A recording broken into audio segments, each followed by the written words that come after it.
তোমারে হৃদয়ে করে আছি নিশি দিন ধরে, তোমারে হৃদয়ে করে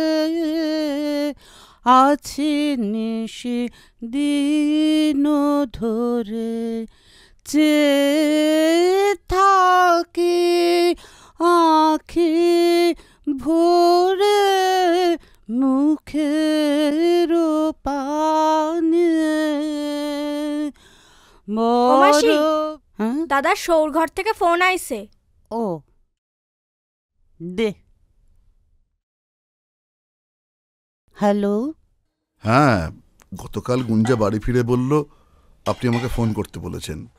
আমি অবশ্য আগেও দুবার ফোন করেছিলাম। সরি রজতবাবু, আসলে ফোনটা রান্নাঘরে রেখে আমি একটু এই ঘরে অন্য কাজে ব্যস্ত ছিলাম, খেয়াল করিনি। এখন মিঠু এসে ফোনটা দিয়ে গেল, তাই। না না, ঠিক আছে ঠিক আছে। আসলে আপনাকে তো এখন একলাই অনেক কাজ সামলাতে হচ্ছে। না না, তেমন কিছু না। বিহানের বড় মা জেঠু কৃষ্ণনগরে গেছে নেমন্তন্ন করতে, তাই আমাকে এই রান্নাঘরের দায়িত্ব নিতে হয়েছে। আমি তো আবার ওসব ভালো পারি না। না না, কি যে বলেন, আপনার হাতের সেই পোলাও মাংসের স্বাদ এখন আমার জিভে লেগে আছে।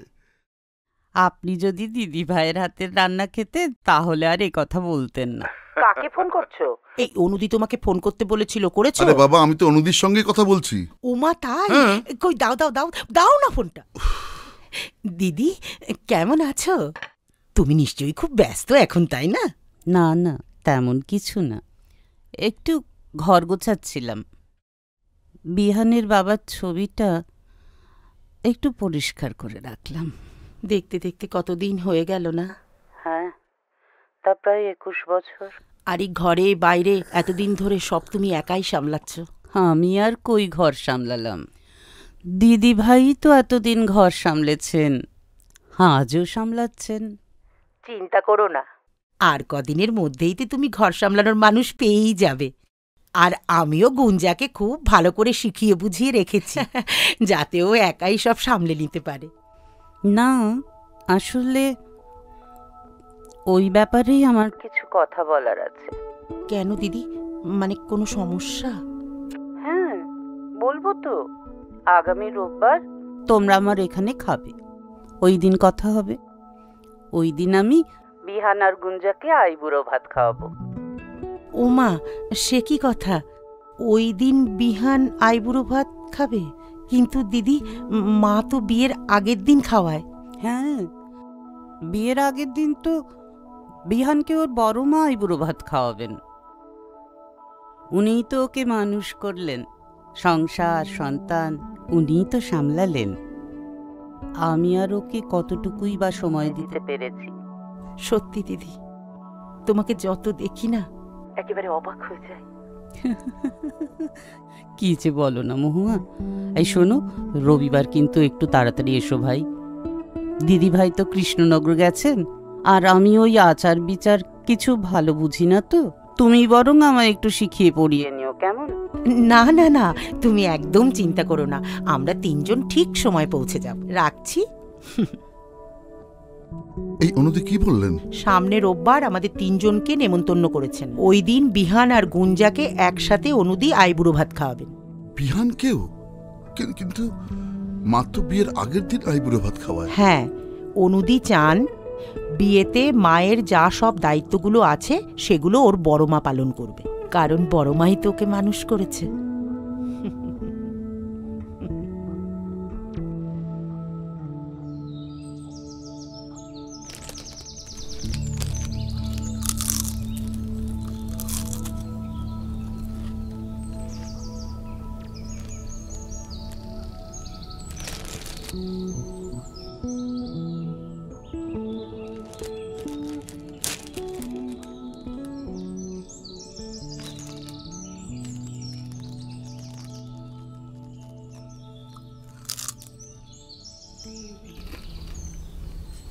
কিরে, চুপ করে আছিস?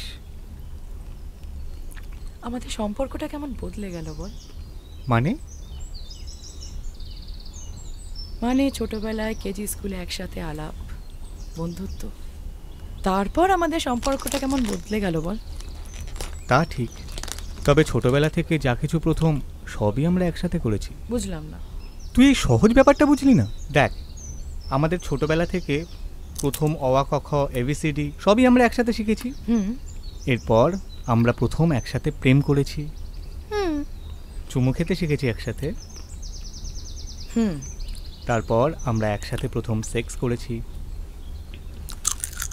এরপর আমরা প্রথম বিয়ে করতে চলেছি। প্রথম মানে? তোর কি আরো অনেকগুলো বিয়ে করার ইচ্ছে আছে নাকি? ভাবছি। ভাবছিস মানে? তুই মাঝে মধ্যে যেরকম সন্ন্যাসিনীদের মতো বিহেভ করিস, তাতে আমার ভয় হয়। ইন ফিউচার তুই যদি সন্ন্যাস নিস, তখন তো আমাকে আর একটা বিয়ে করতেই হবে, বল। উফ বিহান, তুই কেন এমন রে? তোর কি এসব কিছু ছাড়া মাথায় আসে না? এই বয়সে না এই সবই মাথায় আসে। তাই বলে সব সময়? বলছিলাম 12 দিন পর তো আমাদের বিয়ে, তো আর বিয়ের পর তো আমরা স্বামী স্ত্রী হয়ে যাব। তারপর এই প্রেমের মজাটা আর থাকবে না। সে আবার কি কথা? আরে যারা বিয়ে করে না তারা এটাই বলে। আচ্ছা, বলছিলাম যে এই খোলা আকাশের নিচে তোকে যদি একটু পচা করে আদর করি। না, দেখেছিস তুই কেমন আনরোম্যান্টিক। মামনি বলেছে তোকে প্যাম্পার না করতে। ও গড, এই মার বউয়ের শাসনে আমার জীবনটা যে কি হতে চলেছে। আমার বড় মা ছাড়া আর কেউ নেই। আমি মামনিকে কাল সব বলে দেব। বলিস বলিস। আচ্ছা, মা বলছিল মামনি কি বলবে বলেছে, তুই কিছু জানিস? না তো। কেন, তুই ভয় পেয়েছিস? আরে বাবা, আমাদের বাড়িতে তুই খুব আদরে থাকবি। দুটো মায়ের আদর, সাথে আমি তো আছি ম্যাডাম। বিহান, গুঞ্জা, বিহান, গুঞ্জা, বিহান, গুঞ্জা।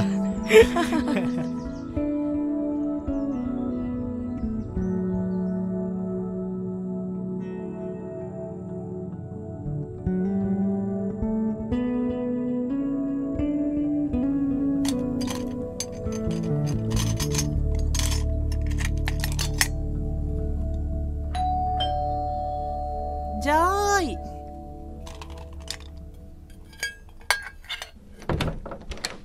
আরে এসো এসো এসো।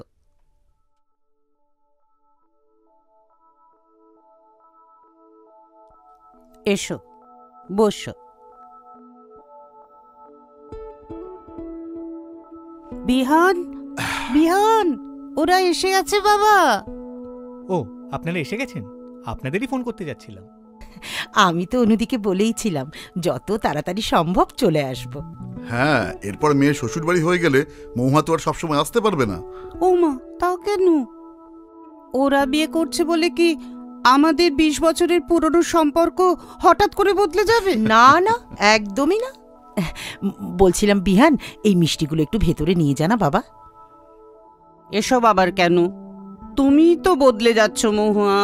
না গো অনুদি, বিহান বড়দি মিষ্টি খেতে ভালোবাসে বলে যেমন আনতাম তেমনই এনেছি। সঙ্গে করে এই মিষ্টি মেয়েটাকে নিয়ে এসেছো? আর কিসের মিষ্টির দরকার? শাড়ি পরে কি মিষ্টি দেখাচ্ছে রে তোকে। ও তো পারলে আজকেও জিন্স পরে আসে। ও মা, তাতে কি? ওর যা মনে হয় তাই পরবে। আজকাল কত সুন্দর সুন্দর পোশাক বেরিয়েছে, আমার তো ইচ্ছে করে পরি। তুমি পড়বে মামনি, আমি তোমাকে এনে দেব। খেপেছিস? তারপরে আমার ছাত্রছাত্রীরা ভাববে বুড়ো বয়সে ম্যাডামের ভীমরতি হয়েছে।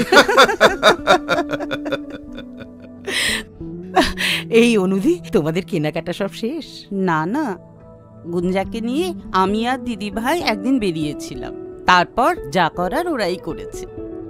মিঠু, মিঠু, আমার খাটের ওপর দেখ না, গয়নার বাক্সটা আছে, একটু নিয়ে আয় না বাবা। এই অনুদি, তুমি আবার নতুন করে গয়না গড়ালে নাকি? না না, গুঞ্জার তো ট্র্যাডিশনাল গয়নাই বেশি পছন্দ, তাই আর নতুন করে কিছু বানাইনি। বস না বাবা। আমিও নতুন করে কিছু বানাইনি, ওর যা পছন্দ ও বেছে নিয়েছে। আর গয়না নিয়েই বা কি করবে বলুন? চারপাশের যে অবস্থা, পড়তে তো পারবে না। আচ্ছা, কিছু তো পড়তে হয় বলো, যেমন হাতে লোহা বাঁধানো, সাথে কানের গলার, এগুলো তো কিছু পড়তে হয়। আমি কিন্তু ওকে লোহা বাঁধানো দেব না। কেন গো, তোমাদের দিতে নেই বুঝি? হ্যাঁ হ্যাঁ, অনেকেরই এরকম নিয়ম থাকে। না, তেমন নয়, আমি চাই না ও লোহা বাঁধানো পড়ুক। নারীর বন্দি জীবনের চিহ্ন বয়ে বেড়াক। মানে? মানে নারীকে যখন যেমন খুশি ব্যবহার করবার জন্য একসময় ওই লোহার বলয় মানে বেড়ি হাতে পায়ে পরিয়ে বন্দি করে রাখা হতো। পায়ের মল, হাতের লোহা বাঁধানো সেই বন্দি দশারই প্রতীক। আমি চাই না আমার গুঞ্জা সেই বন্দি দশার প্রতীক বয়ে বেড়াক। মাসি, ও মাসি, হ্যাঁ বাবা।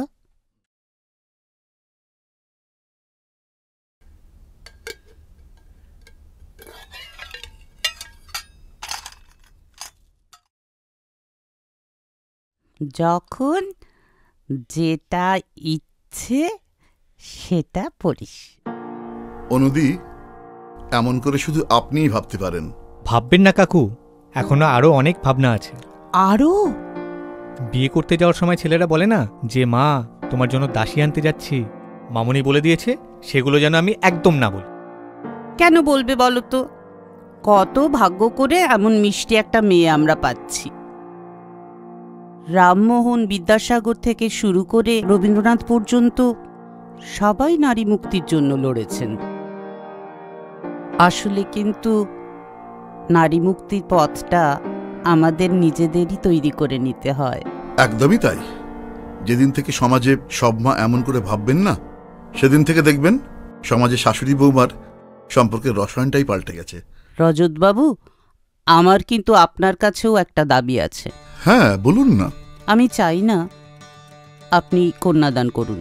কন্যা তো কোনো জড় পদার্থ নয় যে তাকে দান করা হবে।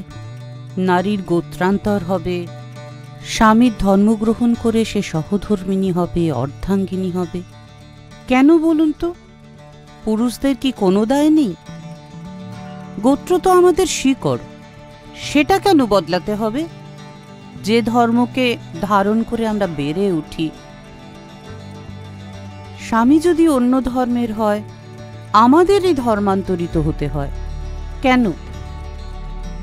আজও নারীর কোনো বাড়ি নেই, ধর্ম নেই, গোত্র নেই।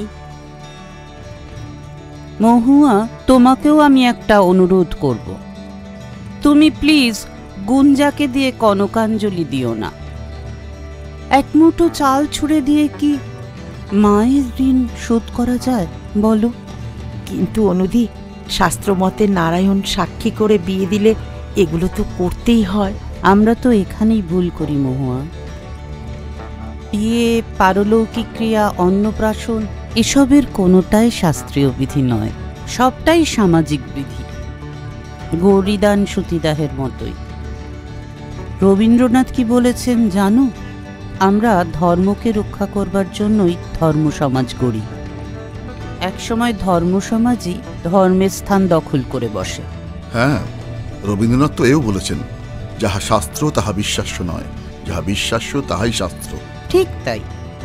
কিন্তু রবীন্দ্রনাথকে শুধু জানলে বা পড়লে হবে না, জীবনে পালন করতে হবে, প্রয়োগ করতে হবে, তবেই না সমাজটা এগোবে। সত্যি মামুনি, তুমি কত জানো। কিন্তু কোনো অহংকার নেই বল। মামুনি, তুমিও না, সত্যি। কাকু, আমার অবস্থাটা বুঝতে পারছেন? এরা শাশুড়ি বৌমা দুজনেই কিন্তু feminist. Bihan, as a humanist feminist যে হতেই হবে বাবা। পুরুষদের এই গড়া সমাজ যে কোনোদিনই আমাদের ছিল না, আজও নেই, এমনকি মহাকাব্যের যুগেও ছিল না। দ্রৌপদীকে পণ্য হিসেবে তার স্বামীই কিন্তু বাজি রেখেছিলেন, অন্য কেউ নন। পুরুষোত্তম রামচন্দ্র সতীত্বের প্রমাণ পেতে সীতাকে অগ্নি পরীক্ষায় বাধ্য করেছিলেন। আর আজ তো গোটা দেশ জুড়ে নির্ভয়া থেকে অভয়া কত ঘটনা যে ঘটে চলেছে। হ্যাঁ, একদমই ঠিক কথা। এতদিনেও কিন্তু আমাদের দেশে নারীর সুরক্ষা, নারীর সম্মান, নারীর স্বাধীনতা প্রতিষ্ঠিত হলো না। আমি কিন্তু ঠাট্টা করছিলাম, তুমি কি আমার উপর রাগ করলে মামুনি? না বাবা, রাগ কেন? আমি জানি গুঞ্জার অমর্যাদা তুমি করবে না, তুমি আমার তেমন সন্তান নও বাবা। কিন্তু এই কথাগুলো মাথায় থাকা ভালো। হুম। ও মাসি, সব গোছানো হয়ে গেছে, তুমি আসো। বলছিলাম অনুদি, ওই দুপুর 2:12 পর্যন্ত সময়টা না খুব ভালো, অমৃত যোগাচ্ছে। আহ মহুয়া, অনুদের সমস্ত মানেন না। না না, সব না মানলে কি করে হবে? তাতে তো মহুয়া কষ্ট পাবে। আর ও তো ওর মেয়ে জামাইয়ের মঙ্গল কামনা করে এ কথাগুলো বলছে। না গো মহুয়া, ওরা ওই সময় মতোই খাবে। শুধু ওদের দুজনের জন্য আমার একটা বিশেষ উপহার আছে, সেটা আগে দিয়ে নি। বাবা, আরো উপহার? এই নি, এটা তোদের দুজনের উপহার। এটা কিসের চাবি মামুনি? এটা তোদের নতুন ফ্ল্যাটের চাবি। দিরাগমন থেকে ফিরে তোরা এই নতুন ফ্ল্যাটে নতুন জীবন শুরু করিস। আমি আর তোদের বড় মা সব খুব সুন্দর করে গুছিয়ে দিয়েছি, তোদের কোনো অসুবিধা হবে না। মানে এসব তুমি কি বলছো? তোমরা আমাদের আলাদা করে দিচ্ছ? দূর পাগল ছেলে, সন্তানদের কি কখনো আলাদা করা যায়? এ যে নারীর টান। তাহলে যে আমাদের নতুন ফ্ল্যাটে পাঠিয়ে দিচ্ছ, কেন এটা? আরে গুঞ্জাও তো তার মা বাবা পরিবার পরিজন ছেড়ে আসছে নতুন জায়গায়। ও কি ওর মা বাবাকে এই প্রশ্ন করেছিল? না, কারণ এটাই তো প্রথা। সময়ের সঙ্গে সঙ্গে অনেক প্রথারই পরিবর্তন করতে হয়। এই পরিবর্তনটা না হয় তোরাই শুরু করলি। উফ মা, তুমি আমার টেনশনটা বুঝতে পারছো না। তুমি, বড় মা, জেঠু, তোমাদের বয়স হয়েছে। রাত বিরেতে যদি তোমরা অসুস্থ হও তখন? অসুস্থ তো গুঞ্জার মা বাবাও হতে পারেন। তোর কি মনে হয় ওর টেনশন হবে না? আর তাছাড়া ফ্ল্যাটটা তো তোদের দুজনেরই বাড়ির খুব কাছে। তোদের গাড়ি আছে, তোরা দুজনেই ড্রাইভ করতে জানিস, তাহলে আর চিন্তা কিসের? মামুনি, তাহলে কি আমরা এখানে আর আসবো না? দূর পাগল মেয়ে, আমি কি তাই বললাম? আমার তো ভাবতেই কষ্ট হচ্ছে মামুনি। কষ্ট পাচ্ছিস কেন মা? তোদের তো এখন 3টে বাড়ি হলো। উইকেন্ডে আমরা সবাই কত মজা করব, হইচই করব। এক একটা উইকেন্ডে এক একটা বাড়িতে থাকবো, কত মজা হবে বলতো। আমি চাই শুধু তুই ওর অর্ধাঙ্গিনী নয়, তুইও ওর অর্ধেকটা হয়ে ওঠ, সব রকম ভাবে। আমি জানি বিহান, তুই সংসারের অনেক কিছুই পারিস না, কিন্তু সব কাজে গুঞ্জার পাশে ওর অর্ধেকটা হয়ে ওর সঙ্গে থাক। তারপরে আমরা তো আছি। কি অনুদি, আপনি সত্যিই অনন্যা, আক্ষরিক অর্থেই অনন্যা। না না, আমি ওদের অন্য মা, অন্য রকমের মা।